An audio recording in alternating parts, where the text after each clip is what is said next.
나는 몸의 부활과 영생을 믿습니다 라는 제목으로 말씀 전합니다. 우리가 지금 사도신경을 제가 이렇게 세보니까 13주째 강해를 하고 있고요, 오늘이 이제 마지막 날이 되겠습니다. 우리가 창조주 하나님으로부터, 전능하신 하나님의 그 창조부터 고백했던 그 사도신경이 이제 오늘의 이 부분으로 나는 몸의 부활과 영생을 믿습니다 라는 부분으로 종결이 됩니다. 그런데 여러분, 사도신경을 오늘 또 외우셨는데 왜 이렇게 끝날까 궁금증을 가져본 적이 있으십니까? 이렇게 끝에 이 말이 놓인 거는요, 절대로 우연이 아니라 우리들의 신앙이, 하나님께서 우리를 향한 그 구원이 어떻게 완성되는지를 보여주는 거예요. 구원의 완성을 보여주고, 우리 또한 신앙에 궁극적으로 지향해야 하는, 우리가 목표하고 바라보고 소망해야 하는 것이 무엇인지를 가르쳐주는 아주 중요한 구절이다라고 할 수 있습니다. 여러분, 사도신경의 첫 시작은 창조로부터 시작했어요. 왜냐하면 눈에 보이는 이 세상의 모든 것이 다 하나님의 창조로부터 시작했기 때문이죠. 하나님이 창조하실 때 이 천지를 어떻게 창조하셨습니까?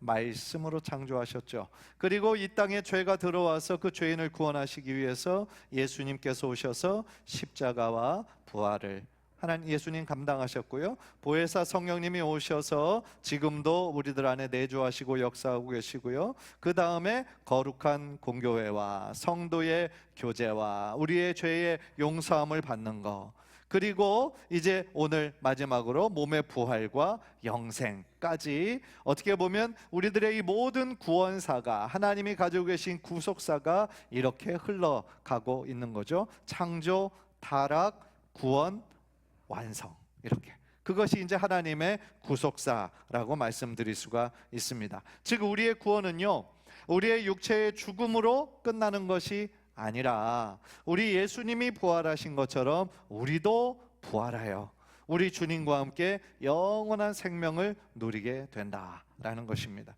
그런데 궁금한 것은 왜 부활, 그것도 몸의 부활을 강조하고 있을까요? 그 시대적인 배경이 있어요. 왜냐하면 당시에 영혼의 부활만을 강조하고 육체는 부활하지 않는다, 육체는 더럽고 타락한 것이다 라고 주장하는 그 시대적인 철학과 시대적인 사조가 있었어요. 그렇기 때문에 이 사도신경을 통하여서 그렇지 않다, 우리들의 믿는, 우리들이 궁극적으로 소망하는 것은 영혼만 부활하는 것이 아니라 우리들의 몸도 부활한다, 우리 예수님과 같이. 그래서 그 신앙을 고백할 필요가 있었다라는 거예요. 당시 2, 3세기에 그 서양 철학이 생기기 위해 가장 근본이 되고 기초가 되었던 것이 플라톤주의라는 것이 있어요. 그래서 거기서 소크라테스도 나오고 아리스토텔레스도 다 나오게 되는데요, 이 플라톤주의가 강조하는 게 뭐냐면 이원론이거든요. 영혼은 선하고 육체는 악하다. 선과 악을 나누는데 영혼은 선이고 육체는 악이다 라고 구분을 한 거예요. 그래서 참된 나는 영혼에 있는 거고 이 육체는 껍데기에 불과하다 라고 그들이 주장을 했습니다.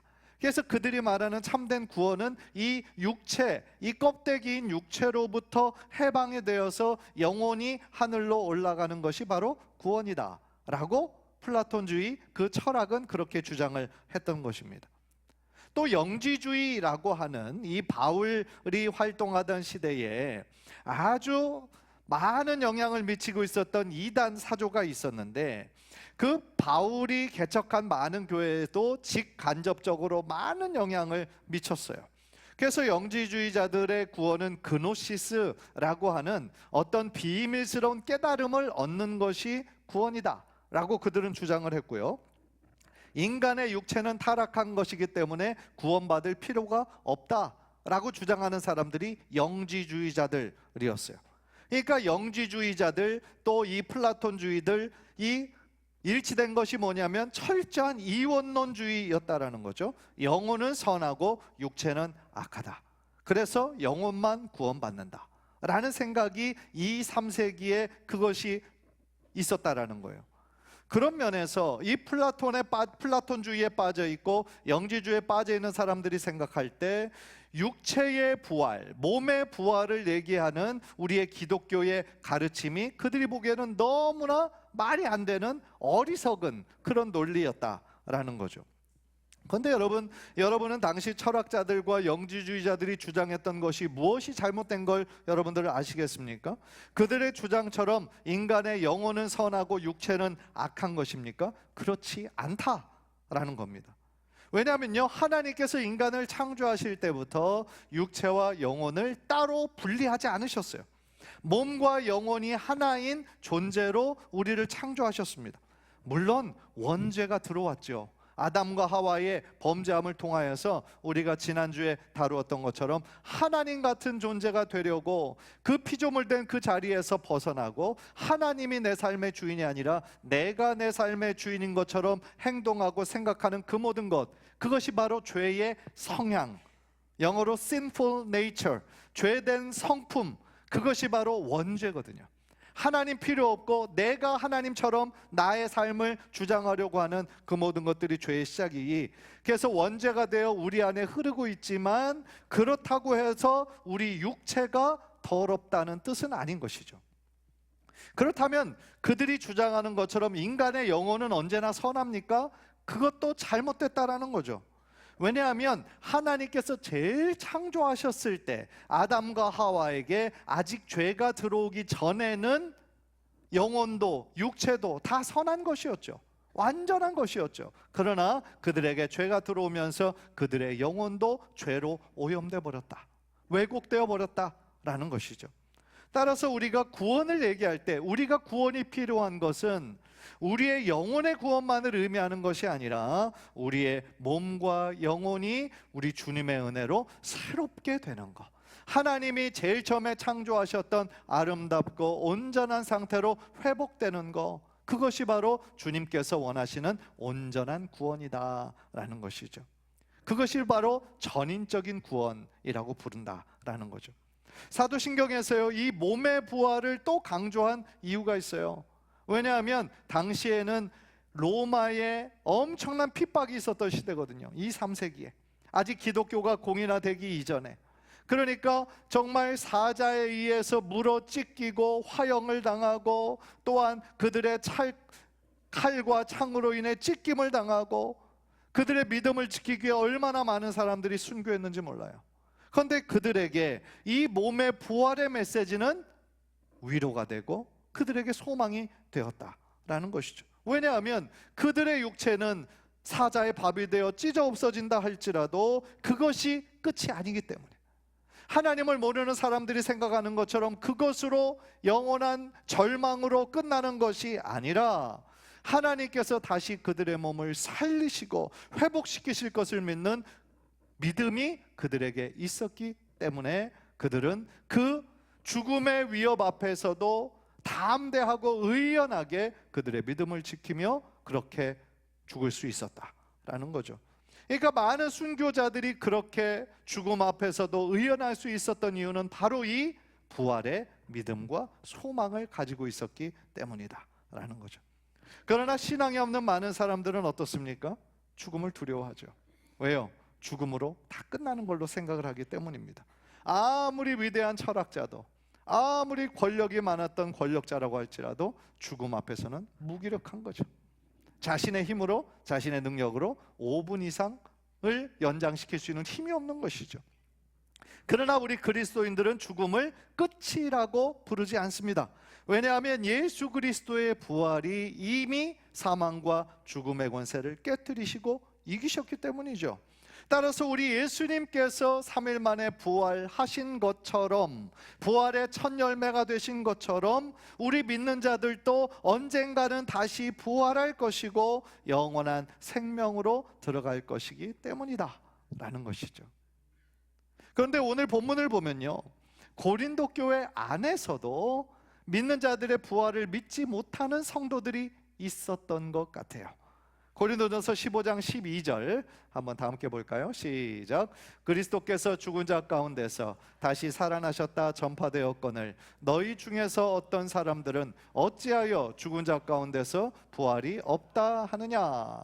그러니까 고린도 교회에 있는 사람들 안에서도 죽은 자 가운데서 부활이 없다, 그냥 죽음으로 끝이다 라고 생각하는 사람들이 있었다라는 거예요.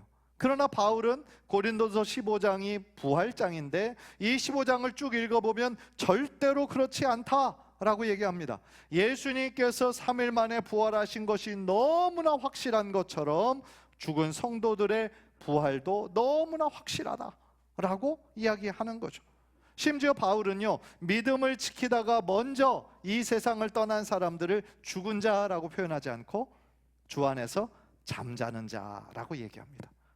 왜 잠을 잔다라고 표현했을까요? 분명히 죽었는데 잠을 잔다라는 것은 다시 잠에서 깨어서 일어날 때가 있다라는 것을 의미하는 거죠. 그러니까 우리 예수님께서 다시 오실 때 그리스도 안에서 믿음을 지키고 잠자고 있는 자들이 먼저 일어나 부활하고, 그때까지 아직 죽지 않고 살아있는 자들은 살아있는 채로 하늘로 올라가게 되는 것을 성경은 우리에게 증언하고 있다라는 거죠.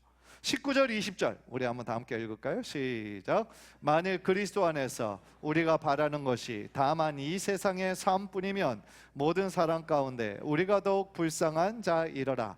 그러나 이제 그리스도께서 죽은 자 가운데서 다시 살아나사 잠자는 자들의 첫 열매가 되셨도다. 무슨 말입니까? 우리가 예수님을 믿는다라고 하는 것이, 우리의 믿음 생활이라는 것이 단지 이 세상에서만 해당되는 거라면, 이 세상에서 잘 먹고 잘 사는 것으로 그냥 끝나게 된다면, 바울은 뭐라고 얘기냐면 우리가 제일 불쌍한 사람이다. 그렇다면 바울이 그렇게 말하는 이유가 뭡니까? 만약에 예수님의 부활이 없다고 한다면 우리의 믿음이 헛된 것이 된다. 우리는 여전히 죄 가운데 살 것이기 때문이다 라고 얘기하는 거죠. 그러나 너무나 감사한 것은 우리가 다 믿고 고백하는 것처럼 우리 예수님께서 십자가에 달려 돌아가신 지 3일 만에 다시 살아나셔서 잠자는 자들의 첫 열매가 되셨다라는 것이죠.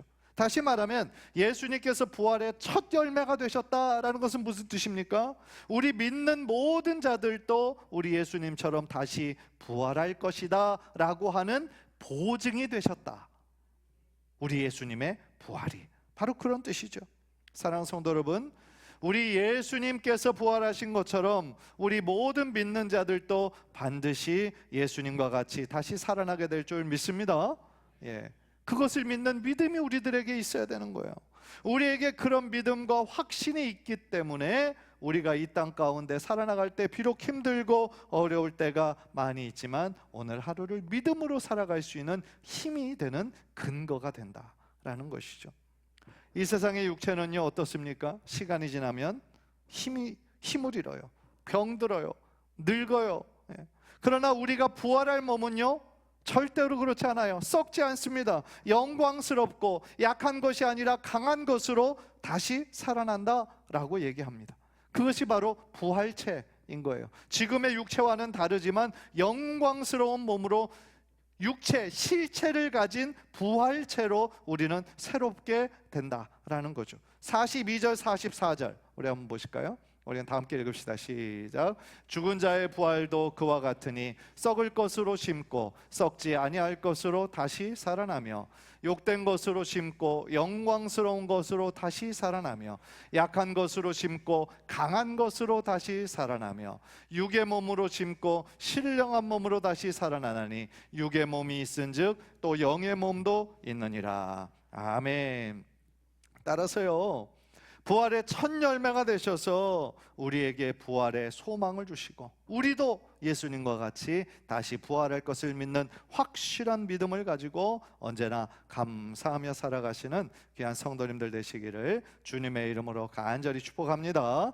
그렇다면 이제 나는 몸의 부활을 믿는다라고 하는 시대적인 배경과 그 의미를 우리가 살펴보았어요.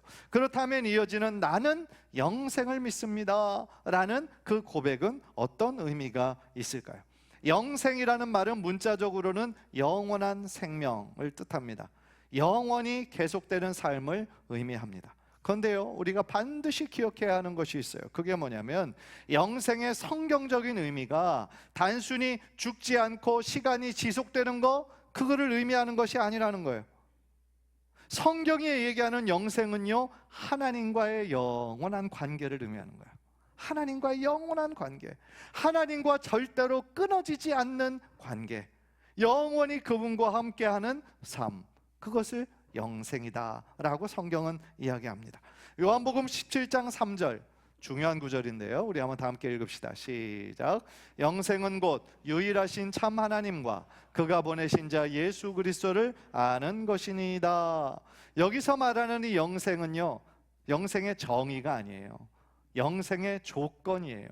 일단 여기서 얘기하는 영생은 하나님 그리고 그가 보내신 자 예수 그리스도를 아는 것이다.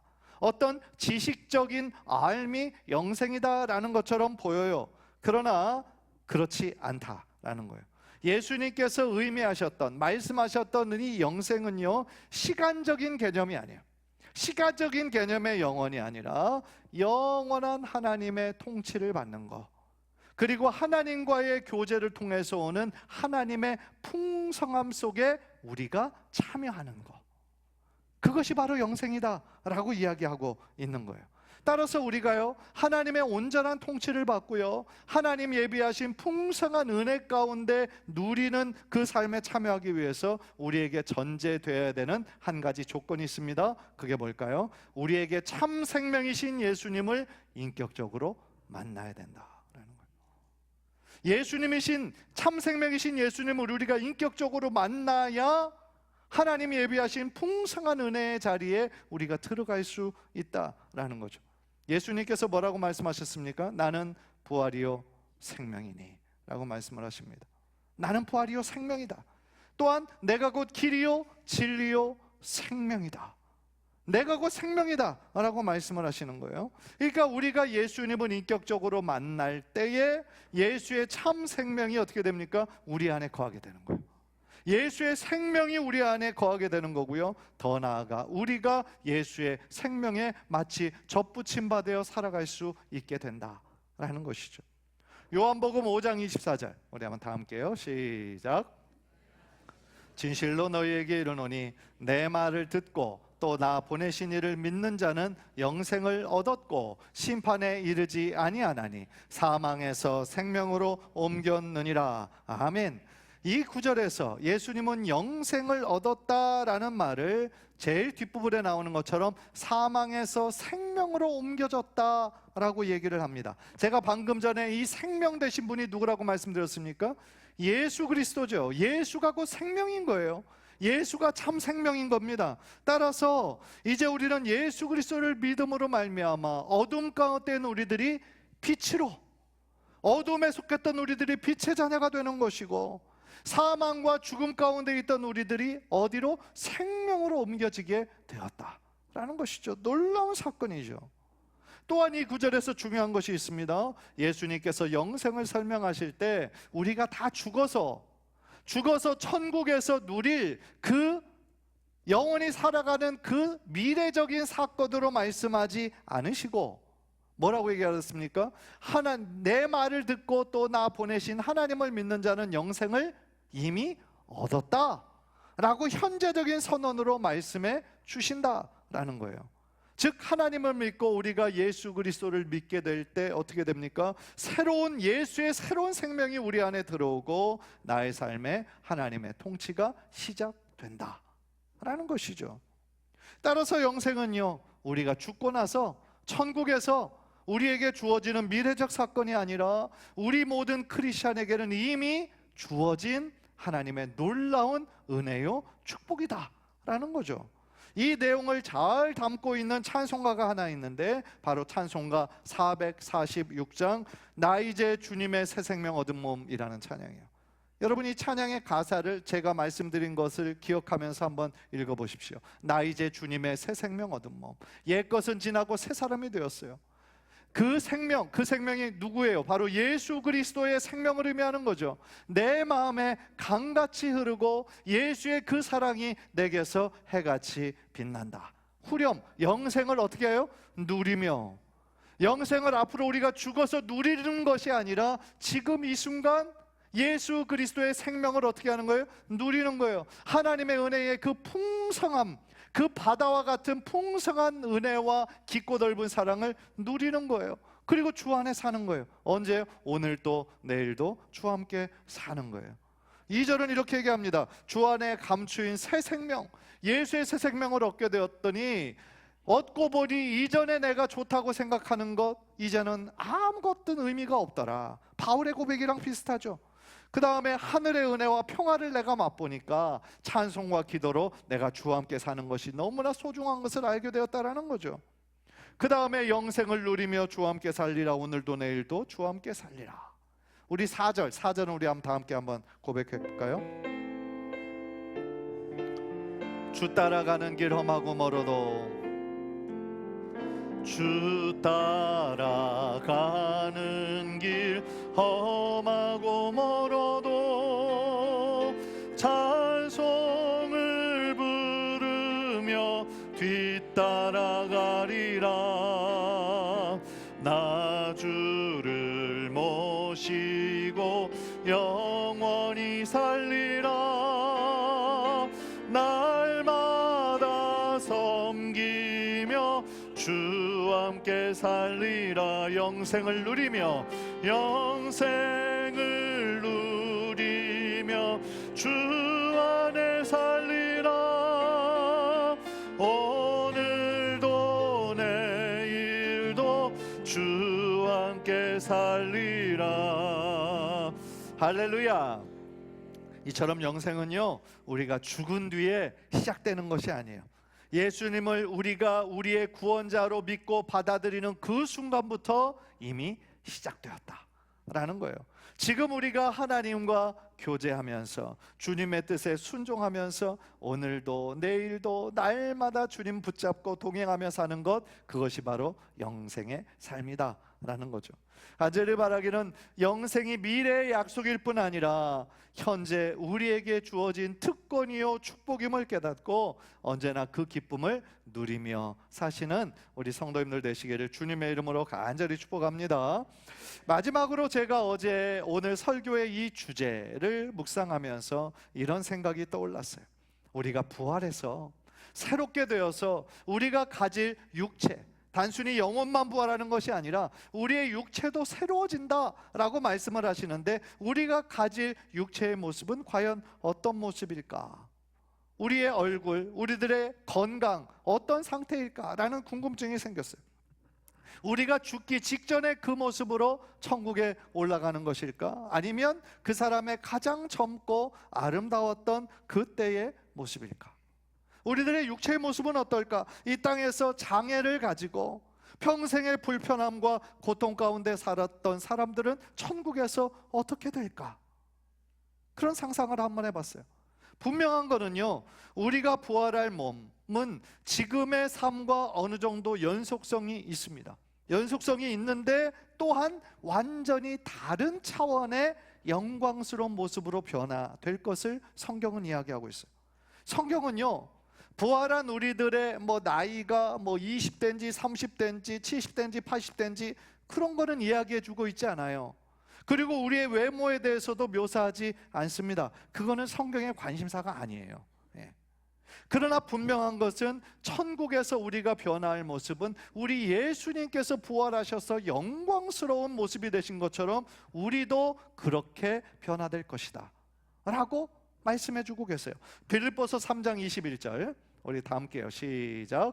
그는 만물을 자기에게 복종하게 하실 수 있는 자의 역사로 우리의 낮은 몸을 자기 영광의 몸의 형체와 같이 변하게 하시리라. 아멘. 예수님께서 우리의 이 낮은 몸을 자신의 영광의 몸과 같은 형태로 변하게 하실 것이다.